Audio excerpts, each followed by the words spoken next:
La lección 3, bueno, hoy día vamos a hablar de la Trinidad. Como ya habíamos dicho anteriormente, dice Dios es uno y tres. El testimonio de las Escrituras es que hay, dice, un solo Dios verdadero. La creencia de que en un solo Dios se denomina monoteísmo, que viene del griego mono, que significa, bueno, de uno, y teos, Dios. La creencia en más de un Dios se denomina politeísmo, que viene de muchos.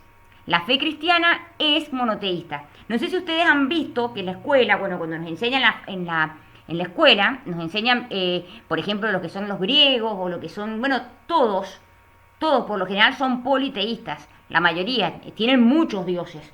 Bueno, nosotros, los cristianos, somos monoteístas. Tenemos un solo Dios. Eh, Voy a empezar leyendo un poquito yo y ya después siguen ustedes, ¿ah? Así no nos atrasamos porque es largo el tema. En Deuteronomio 6:4 se encuentra una de las declaraciones más importantes en todas las escrituras. ¿Qué afirma esta declaración? Oye Israel, Jehová, nuestro Dios, Jehová uno es. Esto es lo que es como es el Shema, que ya lo vamos a hablar más adelante, yo tengo preparado para mostrárselos también. Bueno, no sé si alguna hizo la tarea, acá tenemos, porque había que responder esta pregunta. ¿Qué afirma esta declaración? No sé si alguna quiere decir algo.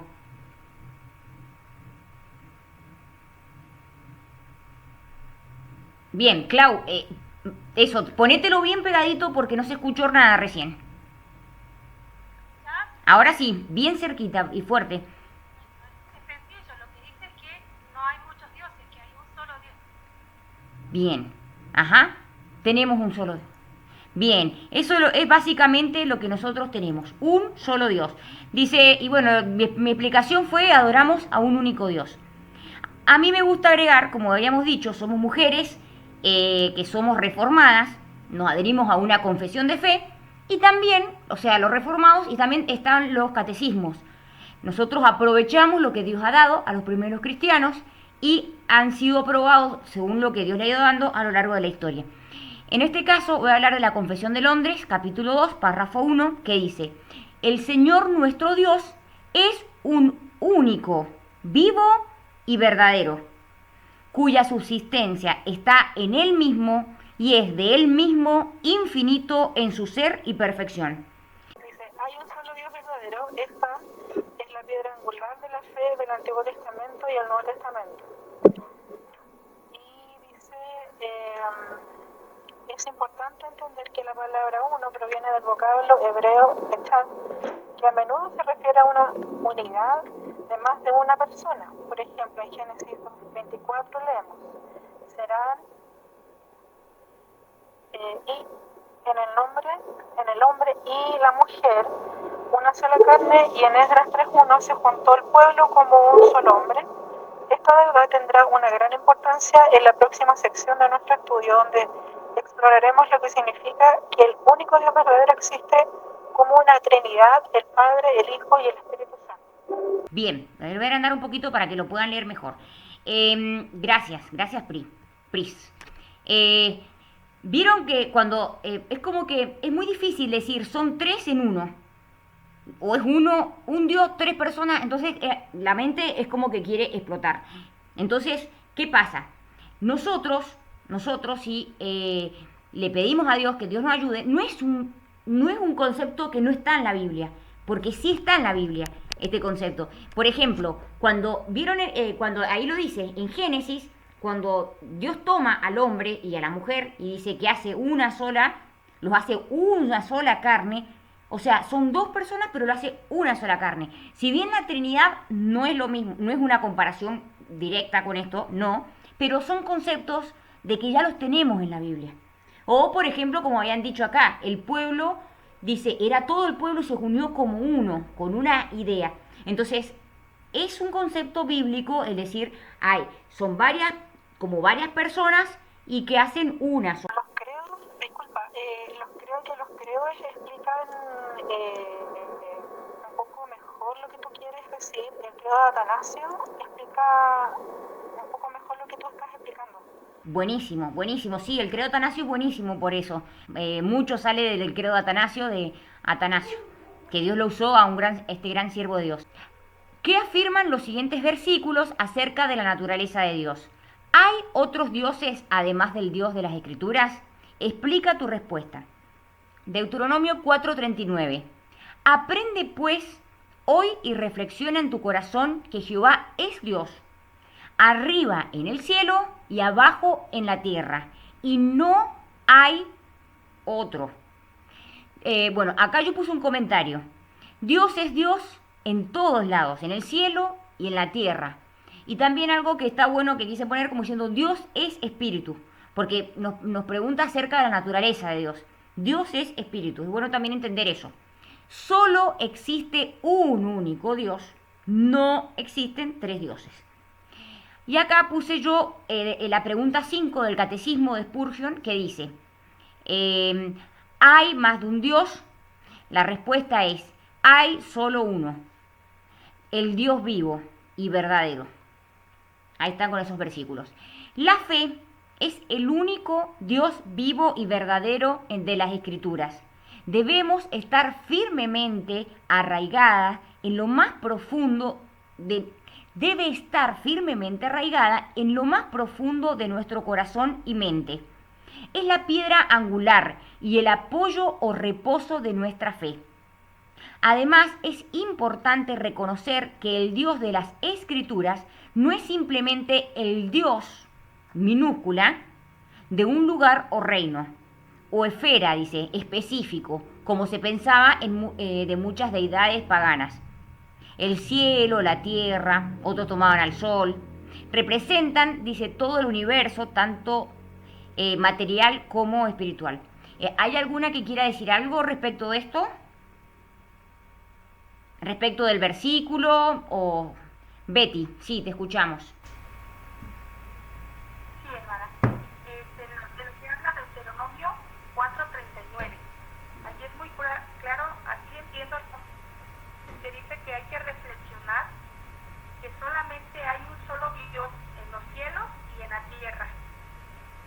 Amén. Así que nosotros creemos que hay un solo Dios que pues también se compone de tres partes, el Padre, el Hijo y el Espíritu Santo. Gracias. Gracias. Sí, siempre conviene decir, es un Dios que subsiste en tres personas. Ya vamos a ver más adelante lo que sigue. Muchas gracias. Yo te digo porque, bueno, a mí también me han hecho la corrección, porque cuando hablamos de Trinidad, la probabilidad de equivocarnos es altísima. Entonces tenemos que tener muchísimo cuidado. Así que, bueno, no tengas problema que estamos aprendiendo. Muchas gracias, Betty. Dice Isaías 43:10. Pris, te escuchamos. Pues estaba diciendo de que el tema estuviera claro, no quedara claro de que el Dios en tres personas, Dios en tres personas, un Dios en tres personas, porque ahí se desprenden las herejías, que se conoce el fabianismo, el unicitario y tantas otras más, que justamente se crearon las confesiones y los catecismos para ir en contra de las herejías que se estaban levantando en contra de la Trinidad, más que nada. Sí, ajá. Entonces, usted tiene razón en ese sentido. Bien, sí, muchas gracias. Sí, es importante. Gracias, ahí te dice también Betty. Clau, te escuchamos. Bueno, importante esto, no sé si vos habrás anotado algo para después, sí, pero con lo que dijo Pri, porque cuando vos decías al principio, cuando decimos que nosotros somos monoteístas y no politeístas, bueno, estas herejías, como las que nombró Pri, salen del monoteísmo. En realidad, del monoteísmo se derivan estas herejías. Ellos haciendo alusión a que hay un solo Dios,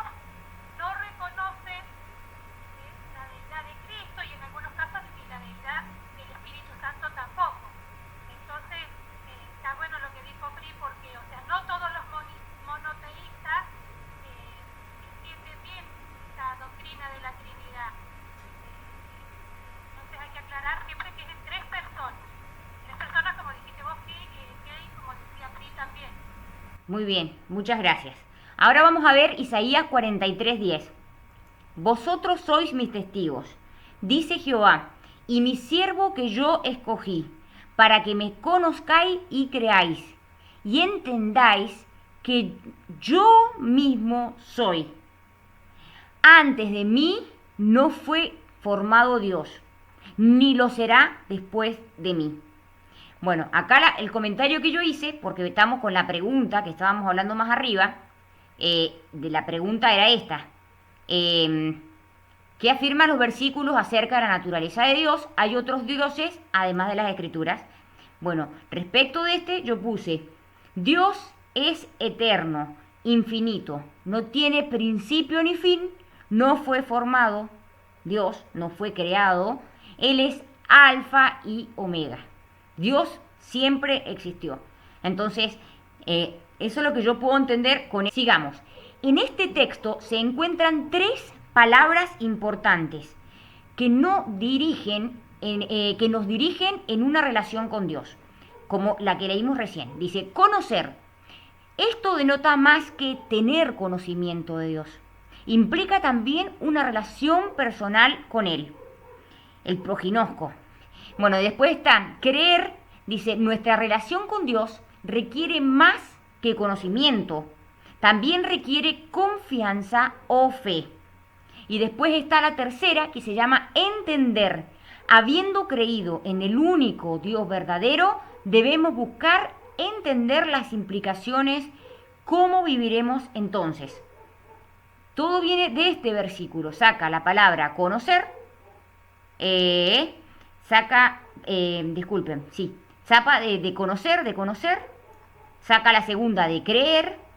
Y también saca la otra parte de entender. Son tres partes importantes para llamar de este versículo.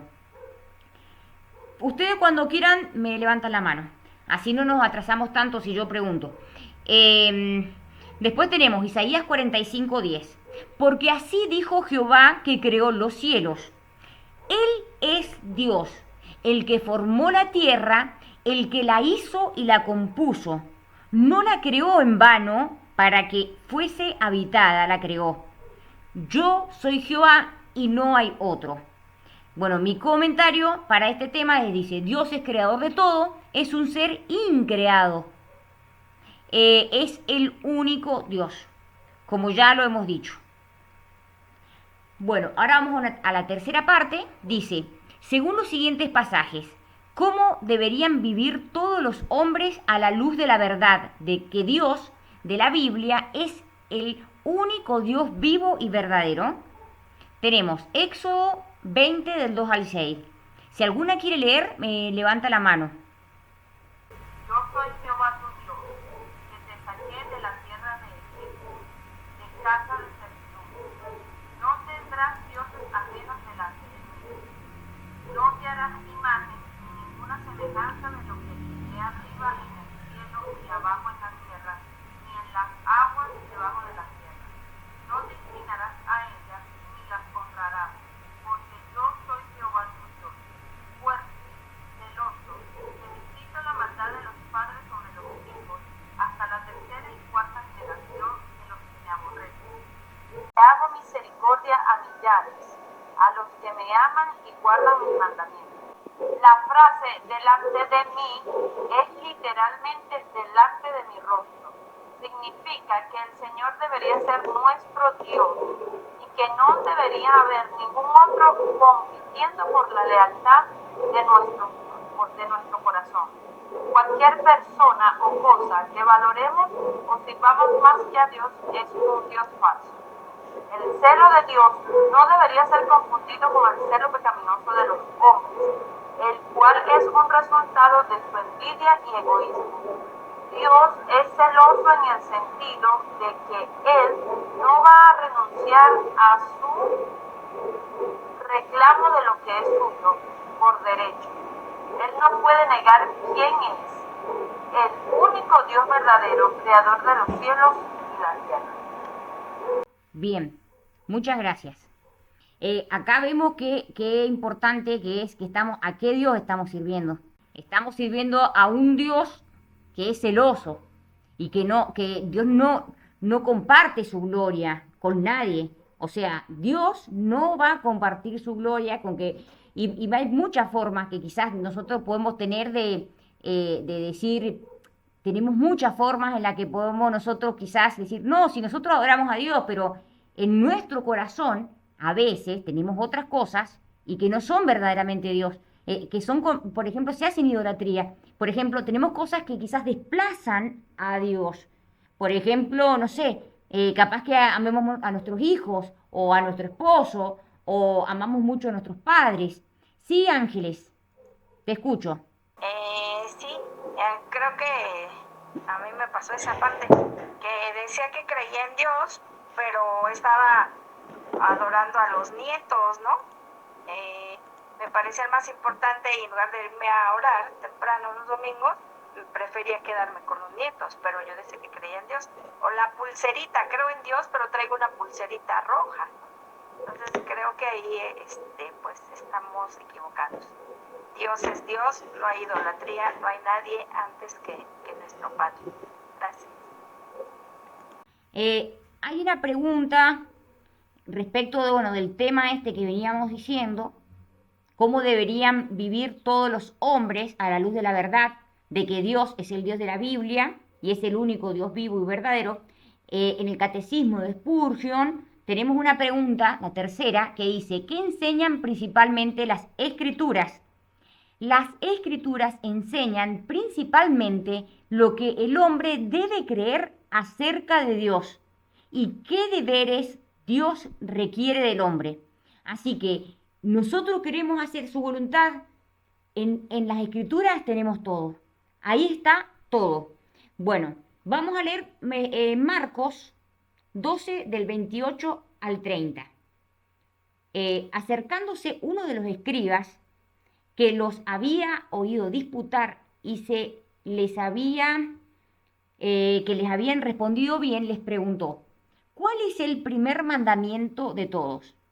Jesús le respondió, el primer mandamiento de todos es, oye Israel, el Señor nuestro Dios, el Señor uno es, que es el Shema que yo les había dicho anteriormente. Dice, y amarás al Señor tu Dios con todo tu corazón y con toda tu alma y con toda tu mente y con todas tus fuerzas. Este es el principal mandamiento. ¿Qué? O sea, acá en los 10 mandamientos que tenemos, que es la ley moral, que la ley moral está vigente hoy en día, tenemos la ley moral que está vigente, en estos 10 mandamientos se resumen los primeros 4 como adoración a Dios, que se resumen en y después los otros 6 se resumen sería en el de amarás a tu prójimo como a ti mismo. Quiere decir que acá Jesús está diciendo, reivindicando la ley moral.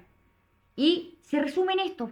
Si nosotros amamos a Dios más que a cualquier cosa, y con toda nuestra mente, con todas nuestras fuerzas, nosotros no vamos a poner primero quizás nuestro trabajo, primero mi problema familiar. No voy a poner primero que Dios, qué sé yo, algunas que, bueno, obviamente todos tenemos problemas, pero quizás no tienen novio y bueno, van a poner, no tengo novio, y es tan fuerte el problema que no sé si Dios va a querer que me case o no, y lo ponen primero. Por ejemplo, mi caso, que yo quiero tener hijos y bueno, que aún Dios no me ha dado, ponerlo primero. Entonces, yo podría estar llorando todos los días porque Dios a mí aún no me ha dado hijos. Pero, ¿quién es primero en mi vida? ¿Es Dios o es mi anhelo de ser madre? Este sería mi caso. Cada una piense su caso. Acá Ángeles nos dio un ejemplo de sus nietos.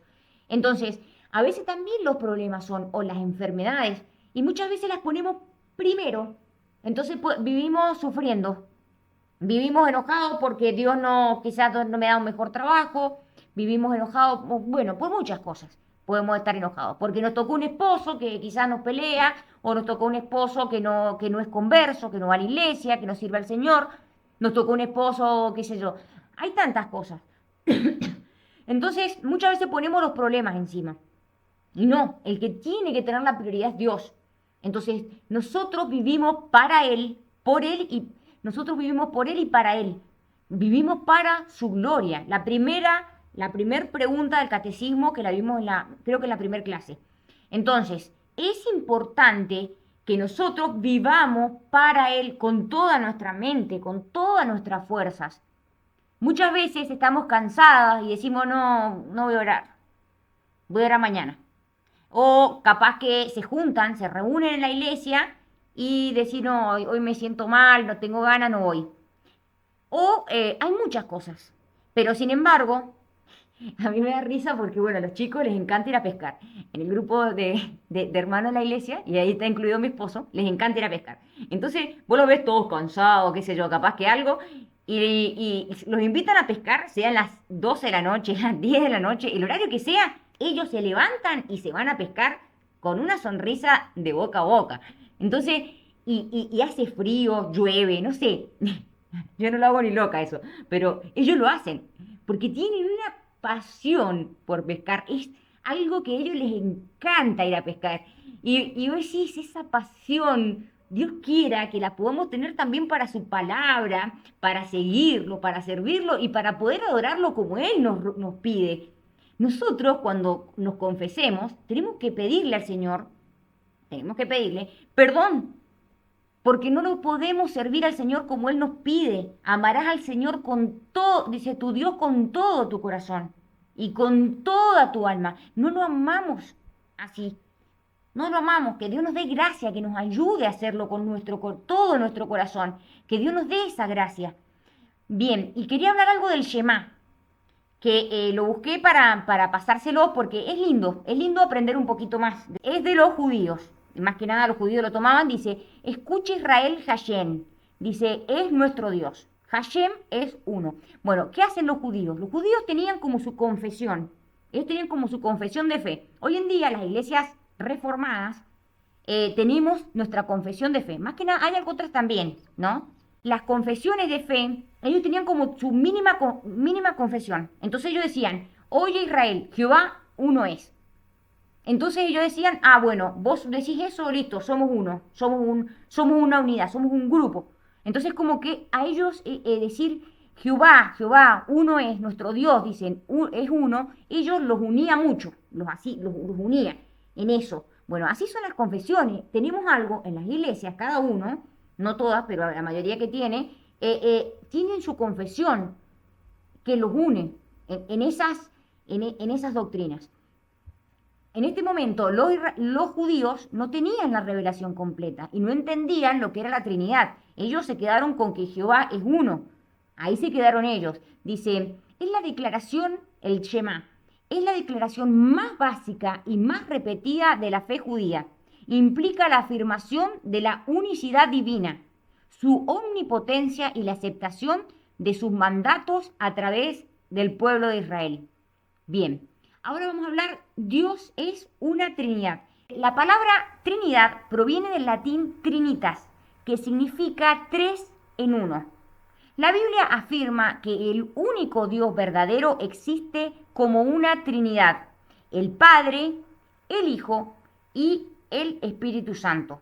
Son tres personas distintas que pueden ser distinguidas entre sí y aún así comparten la misma naturaleza o esencia divina y se relacionan entre sí en un compañerismo sin ruptura.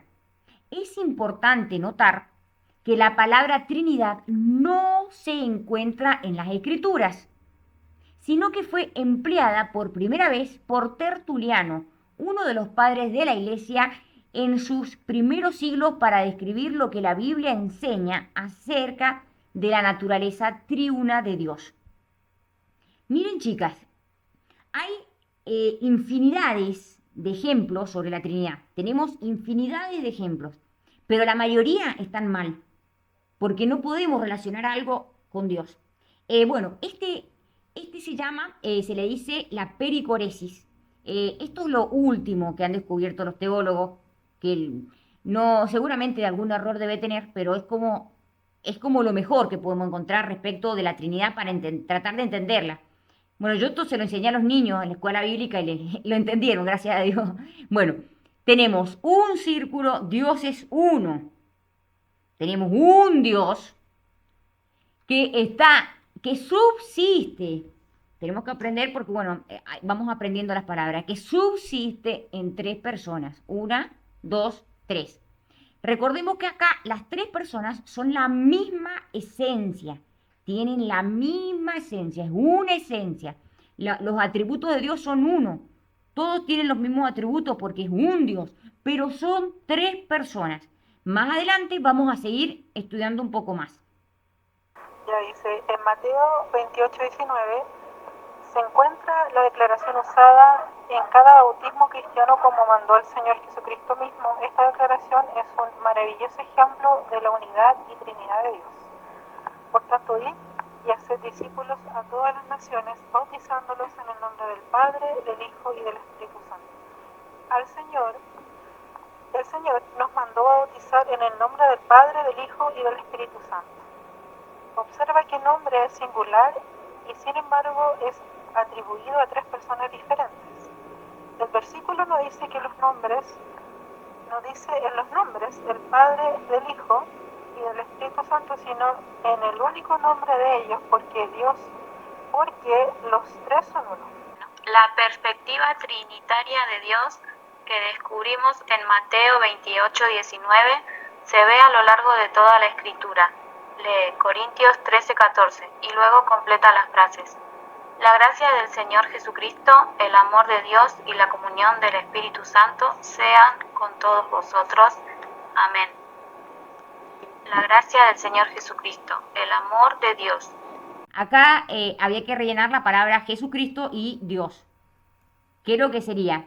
Tenemos acá en este versículo, está bien, hablando sobre la gracia del Señor Jesucristo, Señor con mayúscula, es Dios.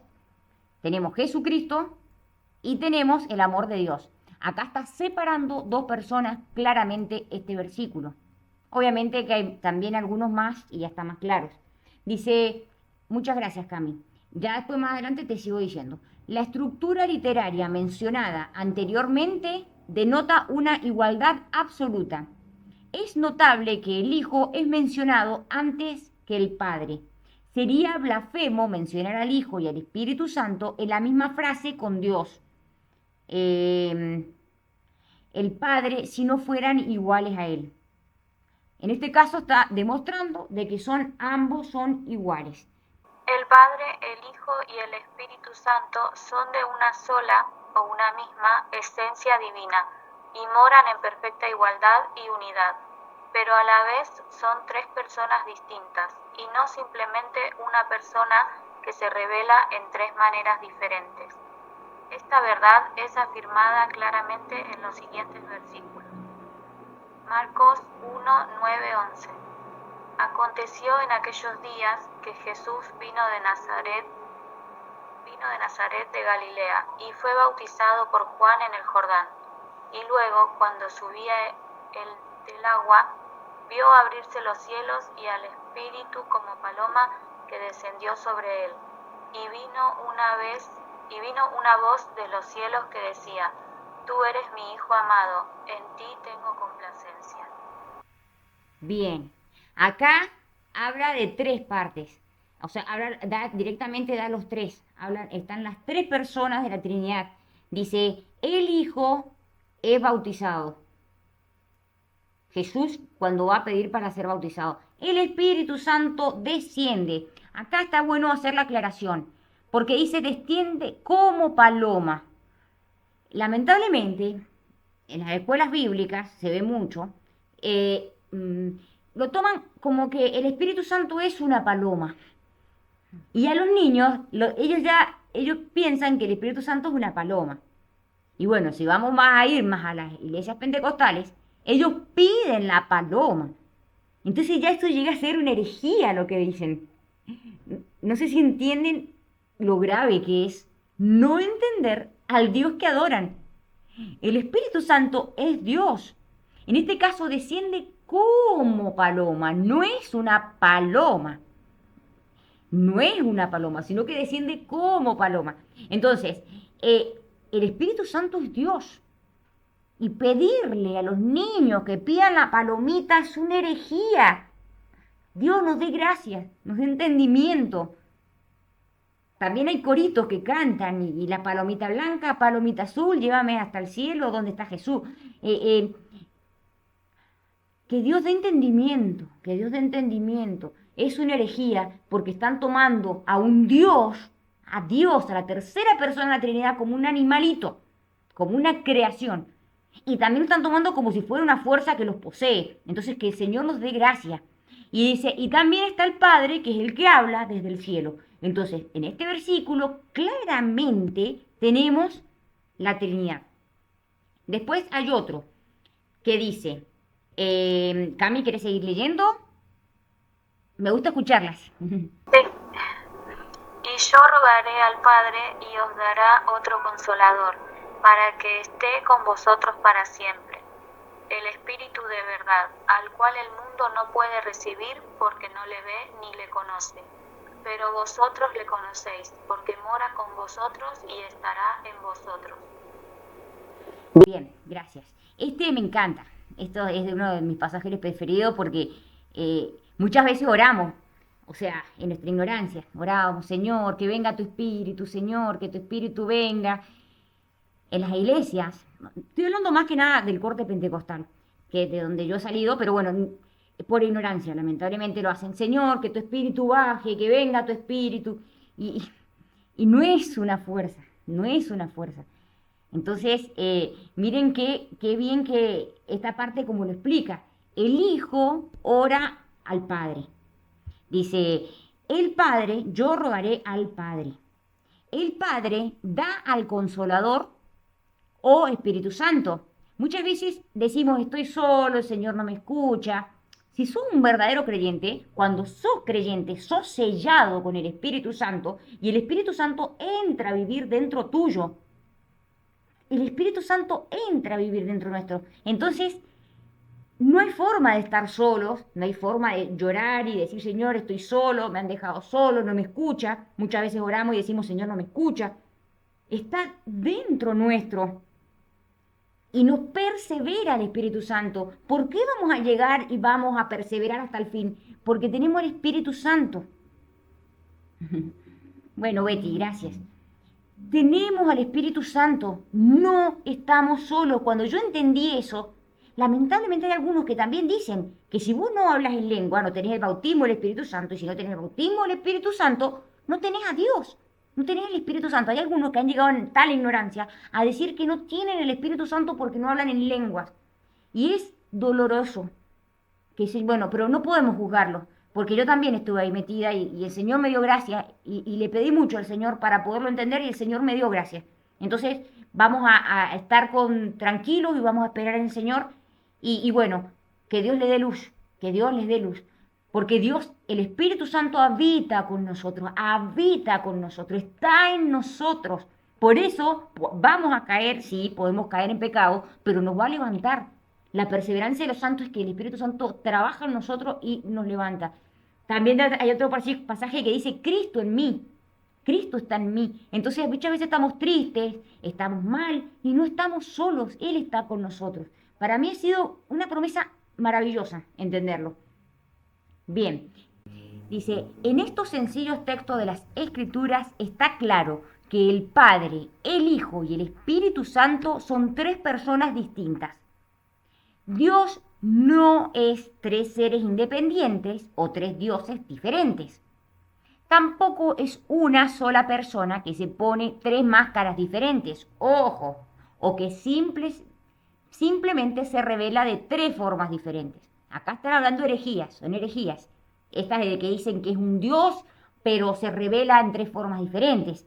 Eso es una herejía, la del modalismo, que toma tres modos. Es un Dios que toma tres modos. Dice que en el Antiguo Testamento estaba Dios Padre.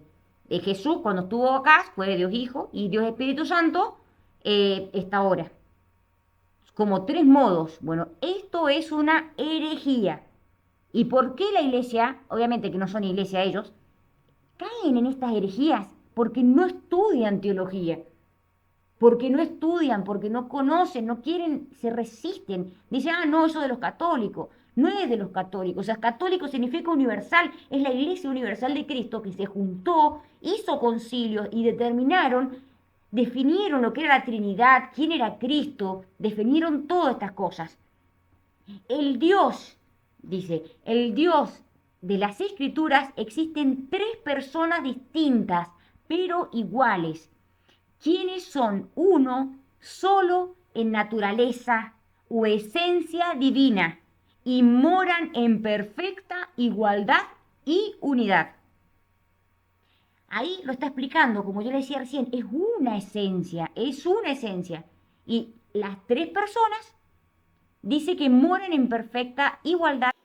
Bueno, vamos con la cuarta parte. Aunque el Padre, el Hijo y el Espíritu Santo son iguales y existen en perfecta unidad, con frecuencia llevan a cabo diferentes funciones y se manifiestan de diferentes maneras. ¿Qué enseñan los siguientes versículos acerca de esta verdad? Bueno, ahora vamos a trabajar todas, las que estamos. Dice, llena los espacios en blanco con la respuesta correcta, que podrás encontrar en cada versículo. Entonces yo voy a leer el versículo y ustedes me van diciendo, levanta la mano o lo dicen directamente. Así no nos atrasamos tanto. Dice, a Dios nadie le vio jamás. El unigénito Hijo que está en el seno del Padre, Él le ha dado a conocer. Entonces, acá dice, Él, P, es el Dios invisible que ningún hombre ha visto. ¿Qué es lo que diría acá? Él, ¿alguna quiere decirlo? Bien, gracias.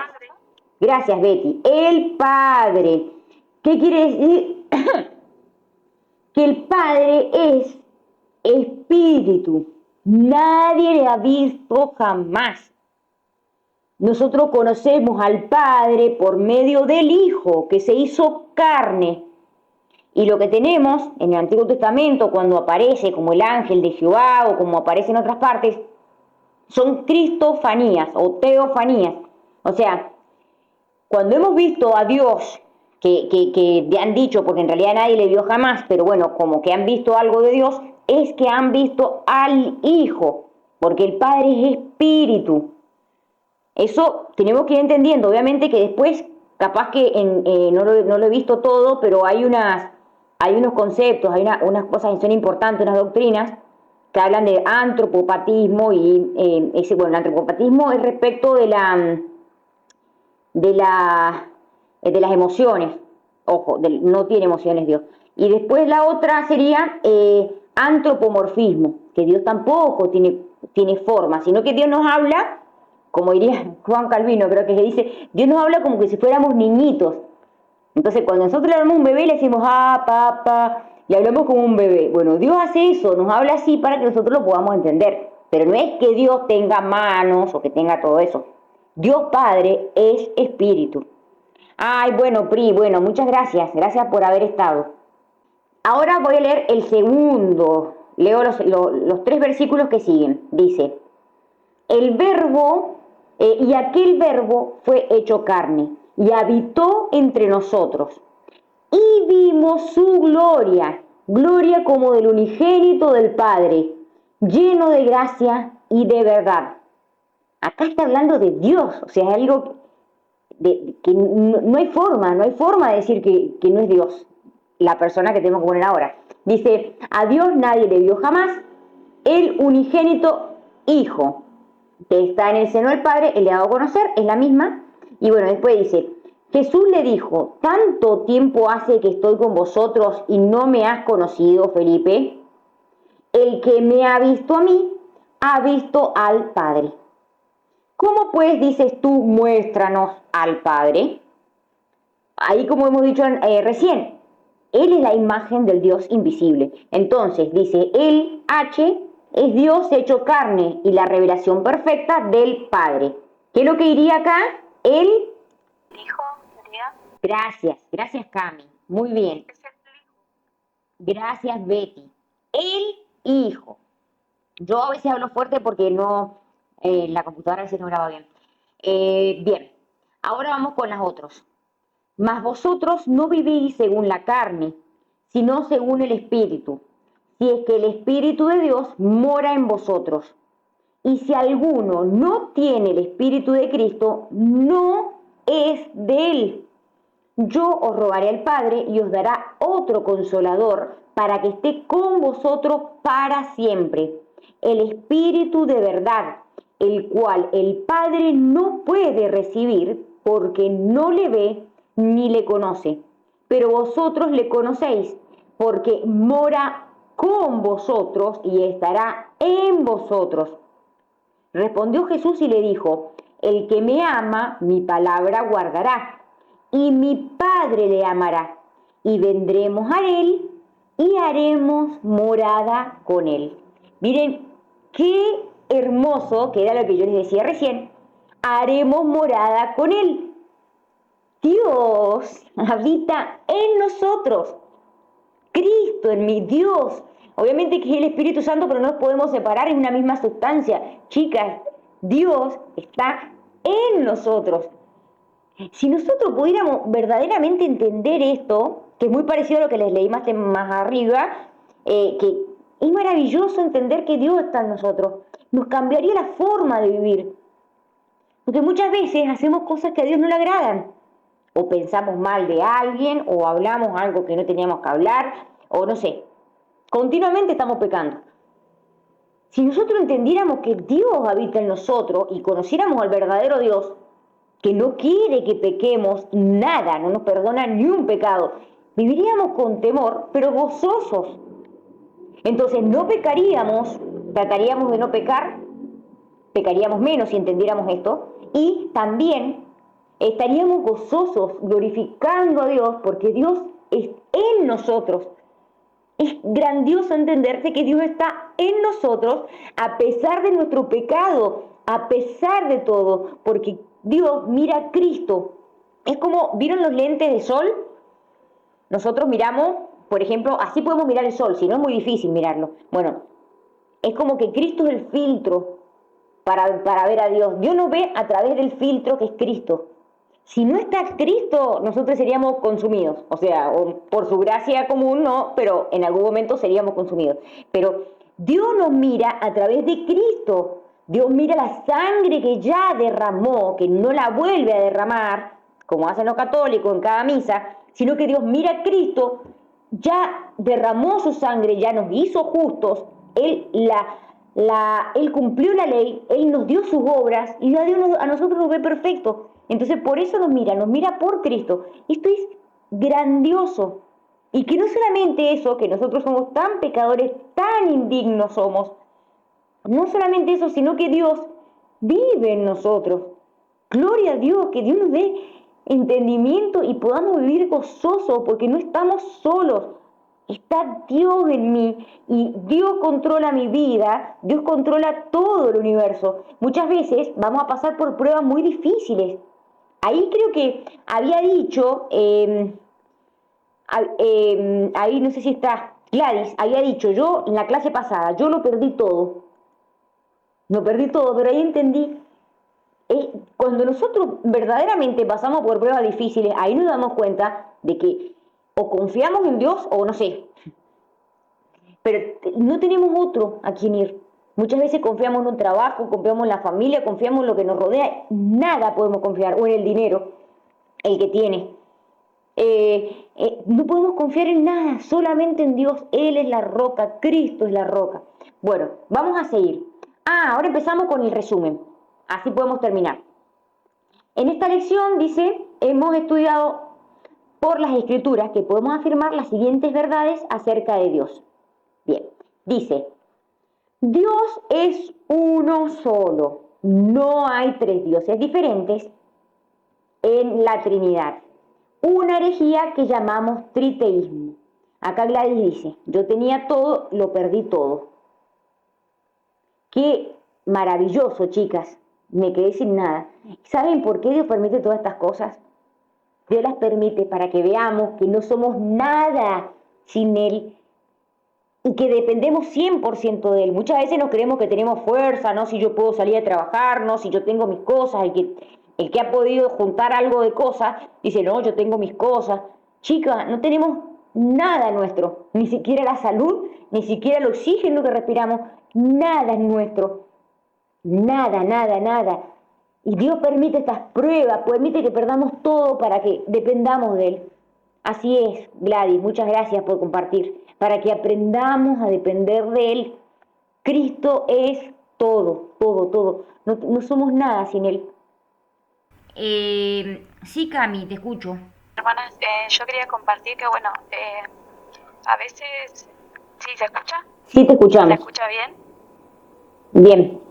Ah, bueno, no, quería compartir que a veces, digamos, yo estoy pensando en muchas cosas que tengo que hacer en la casa y todo el día pensando lo que tengo que hacer y bueno, y le pido fuerzas a Dios porque sé que no son mis fuerzas, que Él me da las fuerzas. Y le pido que siempre Él vaya adelante y que me ayude para poder, digamos, no estar pensando en lo que tengo que hacer o cómo llego al culto, sino sé que Él me da la fuerza y que Él va a acomodar todas las cosas para que yo pueda seguir adelante, porque me canso con mis fuerzas y le pido al Señor que no sea por mi fuerza, sino que sea porque Él me da la fuerza y porque Él acomoda todas las cosas. Amén. Y ahí veo que Él tiene el control de todas las cosas. Bueno, gracias. Muchas gracias por compartirnos eso. Eso es la forma que nosotros tenemos que presentarnos ante Dios. No son nuestras fuerzas, son las fuerzas de Dios. ¿Y saben qué? Cuando lo vemos, muchas veces hemos escuchado, voy a decir esto cortito y ya seguimos, así terminamos. Han habido hermanos que han tenido que pasar por pruebas muy difíciles, pero muy difíciles, físicas, o ya sea de calumnia, nos han metido en la cárcel, pero cosas muy fuertes. E incluso tenemos los primeros cristianos que fueron perseguidos y quizás no tenían fuerzas. Hubieron algunos que los mataban en la hoguera y ves si estarían gritando de dolor. A unos, no sé, el aserrado dice que los abren, todo por servir a Cristo. Dice, todo por servir a Cristo. Y ellos morían felices. Dice Gladys, ahora yo dependo de Él. Dice, hoy con lo justo, pero he aprendido a confiar que en Él. He dedicado mucho de mi tiempo para estudiar la Biblia, estoy en un seminario, pero estoy muy contenta. Gloria a Dios. Bien, me gusta que hablen. Si podés hablar, mejor. Voy a seguir. Es maravilloso, chicas, esto. Es maravilloso que podamos confiar en Él totalmente. Y para confiar totalmente en Él, Dios nos va a meter en el fuego muchas veces. Vamos con la segunda. Dios es tres. Hay un solo Dios, dice, que existe en tres personas. El Padre, el Hijo y el Espíritu Santo. Esto ya lo hemos hablado recién. Es un Dios que existe o que subsiste en tres personas. Dice, las Escrituras afirman claramente estas dos verdades importantes. Dios es uno solo y Dios es tres. Aunque no podemos comprender plenamente cómo puede ser esto, debemos creer y enseñar ambas verdades con igual convicción. Una herejía, dice, una falsa doctrina, tiene lugar cuando afirmamos una verdad y negamos la otra, o cuando nos enfatizamos en una más que en la otra. Debemos sostener toda verdad por igual y evitar todos los extremos. Nosotros debemos creerlo por fe porque lo dice la Biblia, no es porque lo dijo tal persona o tal teólogo. No, lo dice la Biblia, nosotros lo creemos. Nuestra mente es finita, no puede entender a un Dios infinito, pero tampoco es imposible, no es un enigma, algo imposible, es un misterio. Así lo dice ahí Sugel Michelem. Él lo explica muy bien. Dice, es un misterio. Nosotros podemos ver algo, pero no en todo. Entonces, un enigma no se puede ver nada. Nosotros podemos ver un poquito. Las tres personas de la Trinidad son personas reales y distintas. La Trinidad no es una sola persona que se pone en tres máscaras diferentes o que se revela de tres maneras o modos diferentes. Dice, esto sería una herejía llamada modalismo, como lo hablamos más hace un rato. Las tres personas de la Trinidad son perfectamente iguales. El Hijo no es menos que el Padre y el Espíritu no es menos que el Hijo.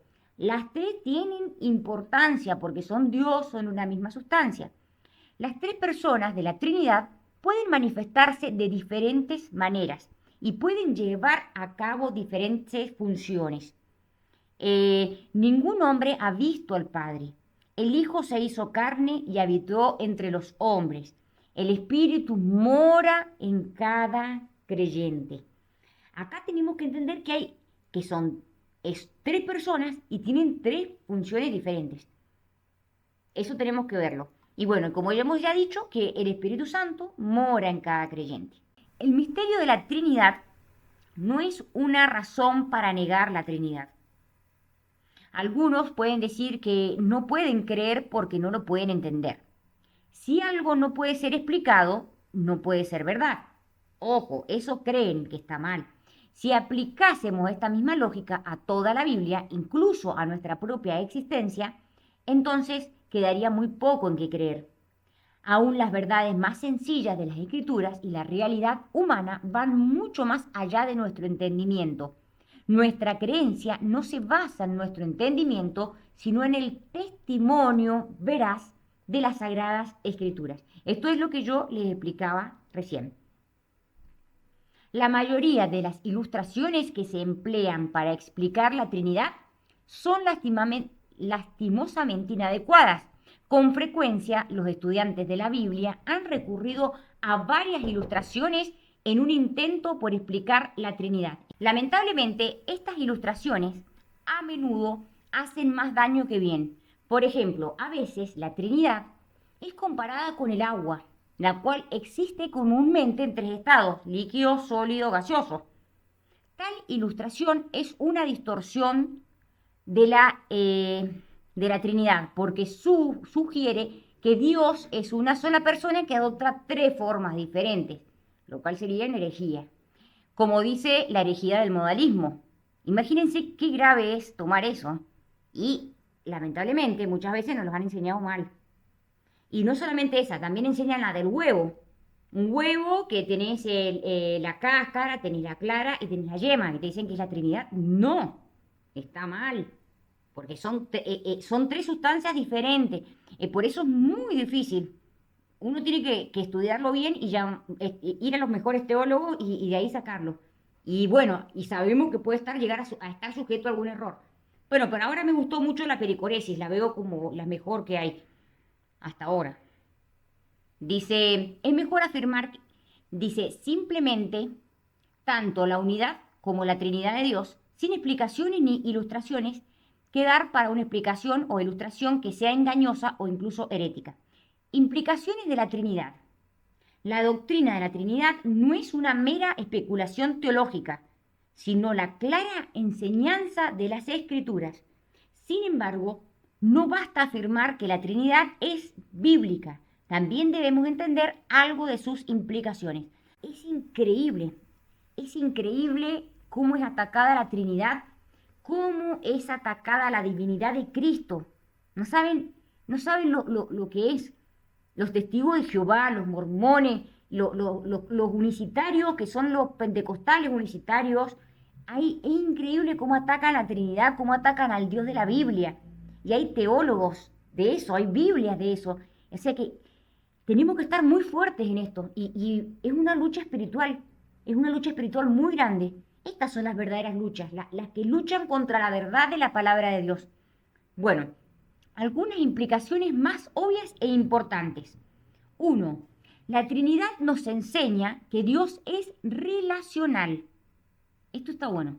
El Padre, el Hijo y el Espíritu Santo han existido juntos por toda la eternidad en una relación de mutua de perfecta unidad y amor.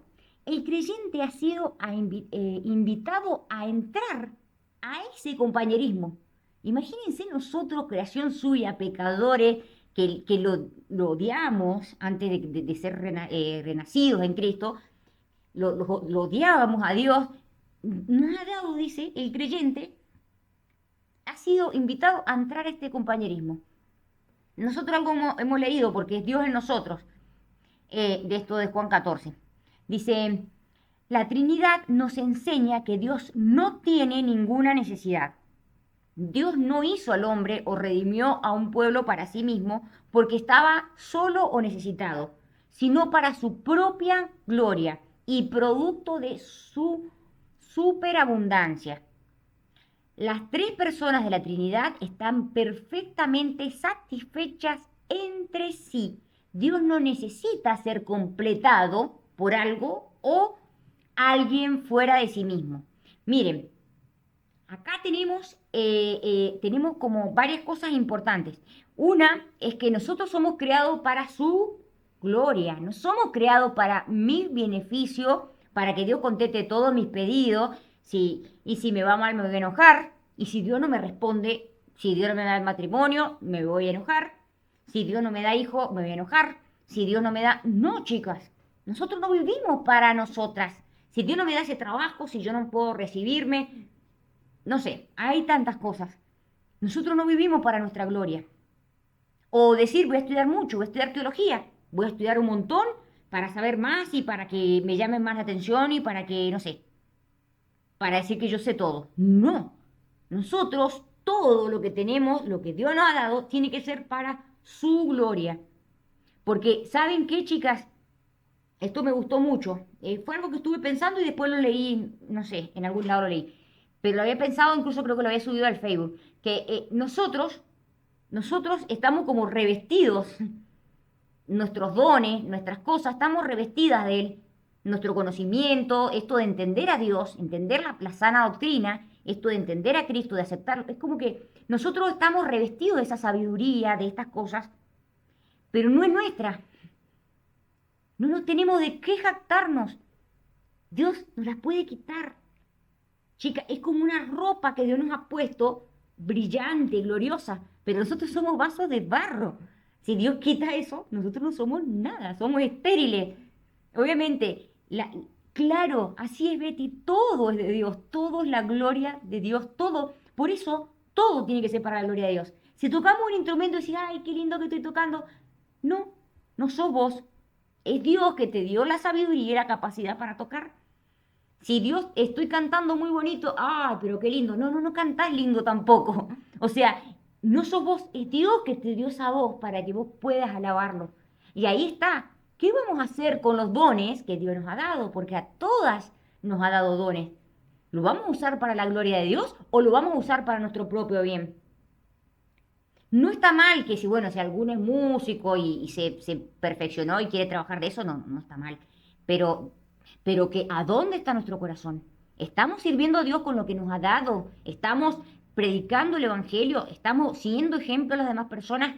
Porque cuando nosotras somos ejemplo a las demás personas, las personas ven a Cristo en nosotros. Entonces, tenemos que llenarnos de Dios, llenarnos de su gracia, para que la persona que nos vea a nosotros vea a Cristo. Que Dios moldee nuestro carácter, que Dios nos moldee, para que cuando vean a nosotros, vean a Cristo. Dios a nosotras no nos necesita ni un poquito. O sea, no es que decir, amén, así es, Gladys. Miren, chicas, nosotras muchas veces le dicen, no, pero yo estoy en la iglesia, yo sirvo, soy muy necesaria. No, Dios no te necesita. Pero si no hay otra instructora como yo que cumple, o en el grupo que estoy, que lleva todo, no, Dios no te necesita. O sea, entonces tenemos que saber, o decir, no, porque Dios necesita de mi gloria, de mi oración. No, chicas, Dios no nos necesita. Hacerlo es una bendición para nosotros, que Dios nos da esa bendición a nosotros, que podamos hacerlo.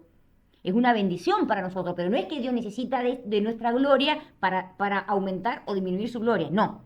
Si nosotros no lo glorificamos a Dios, Dios no disminuye su gloria, y si nosotros no glorificamos a Dios, Dios no disminuye su gloria, y si nosotros lo glorificamos, tampoco va a aumentar su gloria. Eso ya lo vamos a ir estudiando en los atributos.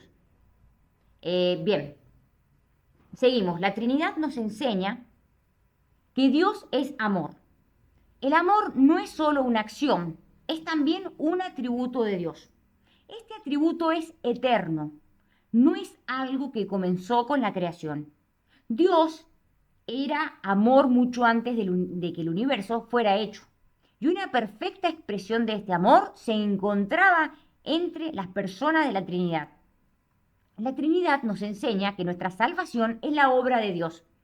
El Padre, quien planeó nuestra salvación, gobierna cada uno de sus detalles. Es Dios. El Hijo, de cuya persona y obra depende nuestra salvación, es Dios.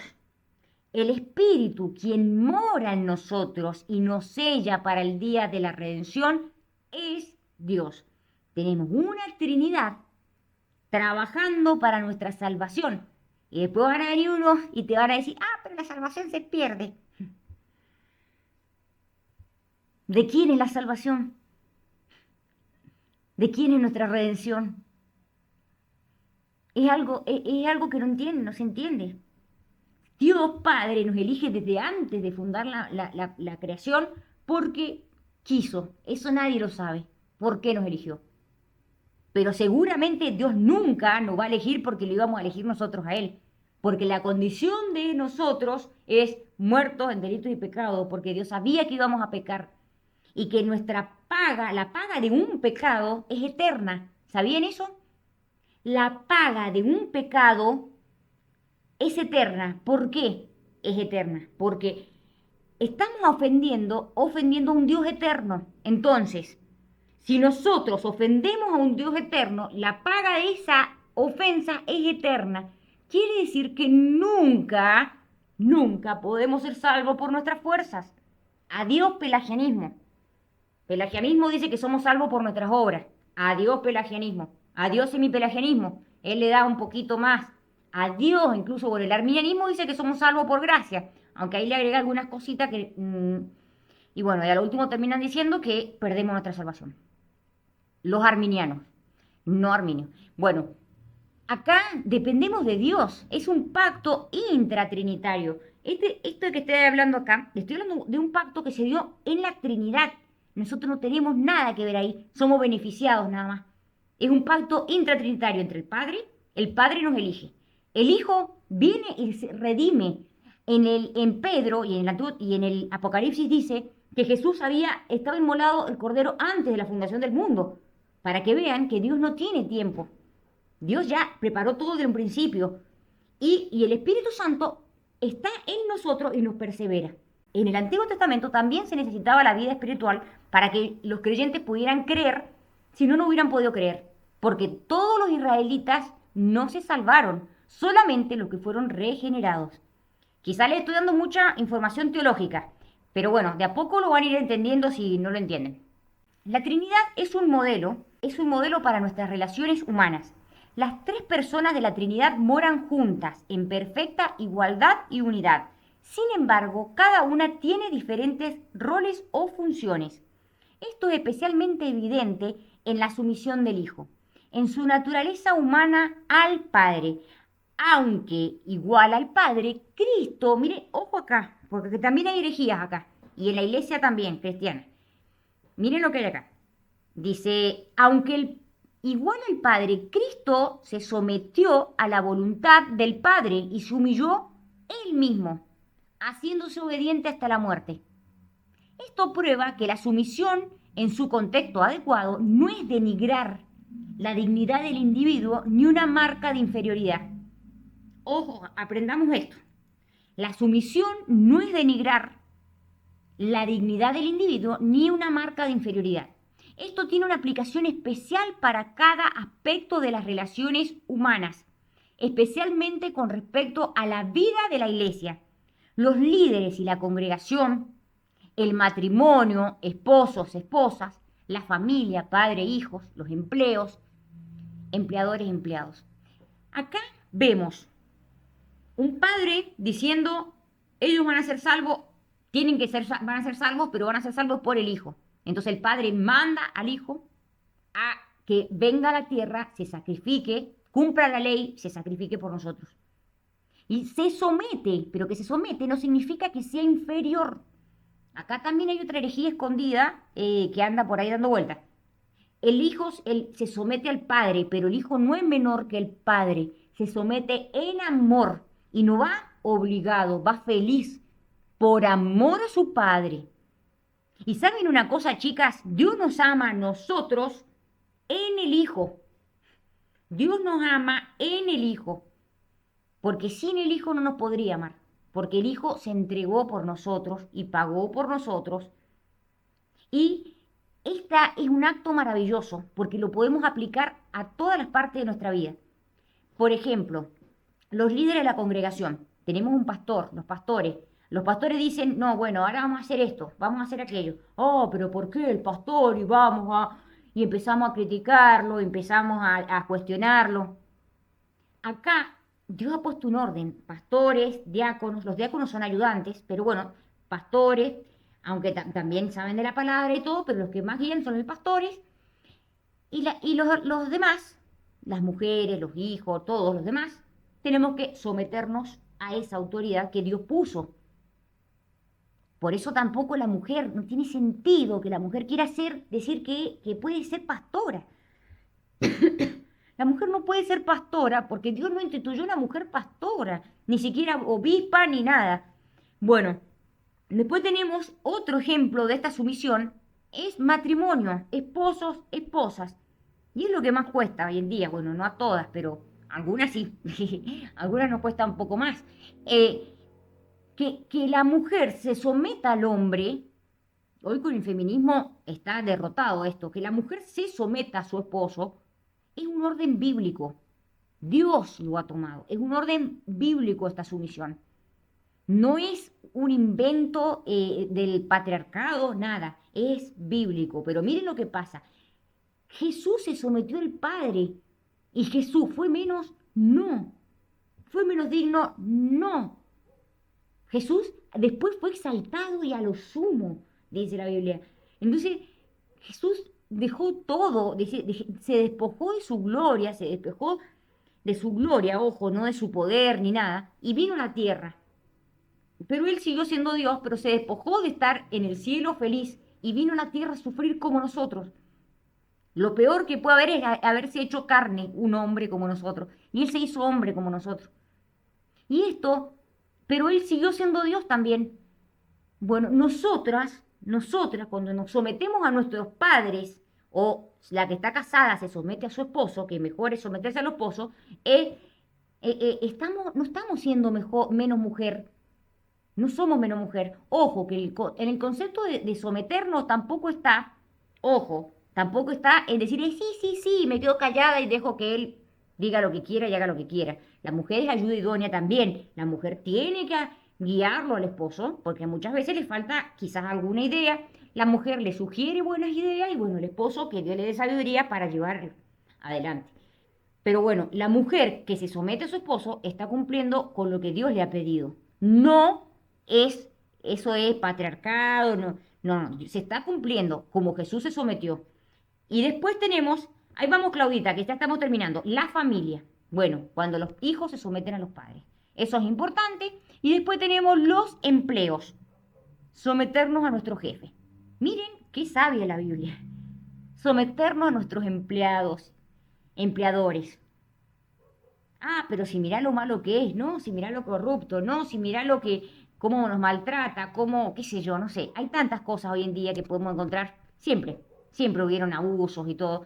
Pero acá Dios, como cristianos, nos está mandando a someternos. Nos está mandando a someter. Ojo que tampoco es aceptar abuso, ojo. Pero sí tenemos que someternos a las autoridades. Y eso es el plan divino. Padre nuestro que estás en los cielos, en el nombre de Jesús comienzo esta oración. Alabado sea tu santo nombre, altísimo, grande eres, Señor, Rey de reyes, Señor de señores. Gracias, Señor, por esta clase que tú nos has dado, Señor. No somos nada, Señor, nada somos ante ti, Señor, un Dios grande, Señor, Rey de reyes, Señor de señores, eterno, infinito. Tú, en tu misericordia, nos has mirado, no siendo nada, siendo escoria, Señor. Gloria a ti, Señor, porque nos has vestido de tu gracia, Señor. Nos has vestido, Señor, nos has cambiado estas vestiduras viejas, Señor, del viejo hombre, Señor. Gracias, Señor, porque nos has lavado. Gracias por todo lo que hemos podido aprender de ti, Señor. Tú eres un Dios, Señor, que está, subsiste, que existen tres personas. Gracias, Señor, porque son verdades maravillosas. Jesús no es menos que el Padre.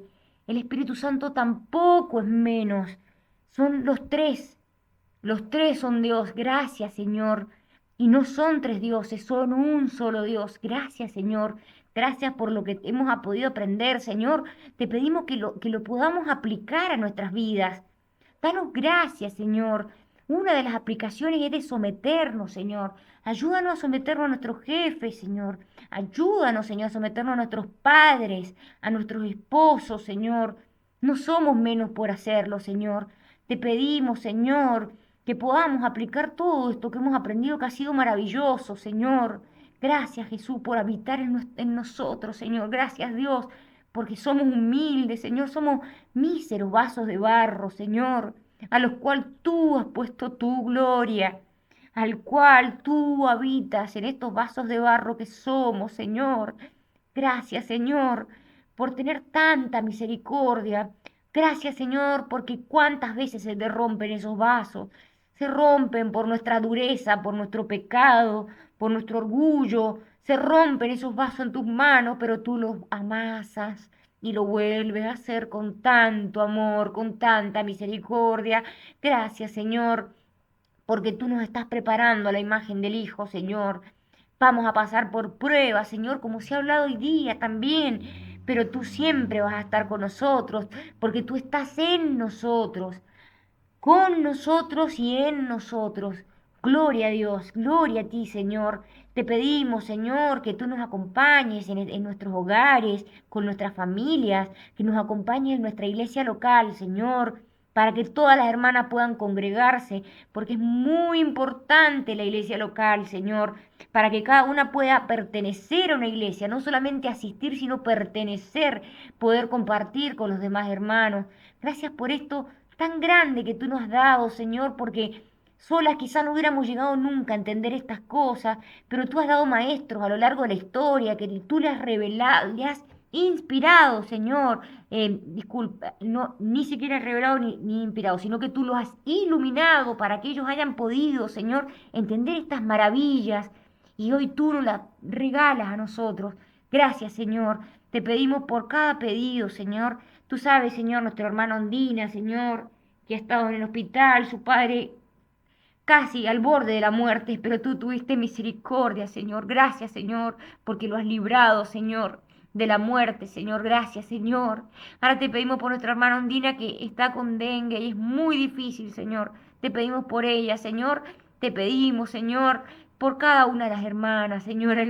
Te pedimos por Ceci, que tiene todos estos problemas de salud, Señor. Te pedimos por muchas hermanas. Tú sabes la lista grande que tenemos de hermanas, algunas que están más necesitadas que otras. Te pedimos, Señor, para que las ayudes, las guíes, para que tú puedas estar cada una con ellas, Señor, para que podamos esforzarnos en crecer en conocimiento, Señor, en crecer en gracia, Señor, que podamos esforzarnos por leer tu palabra, por aprender más, que nos podamos esforzar en orar, Señor, una por otra, Señor. Te lo pedimos por todo en el nombre de Jesús. Amén.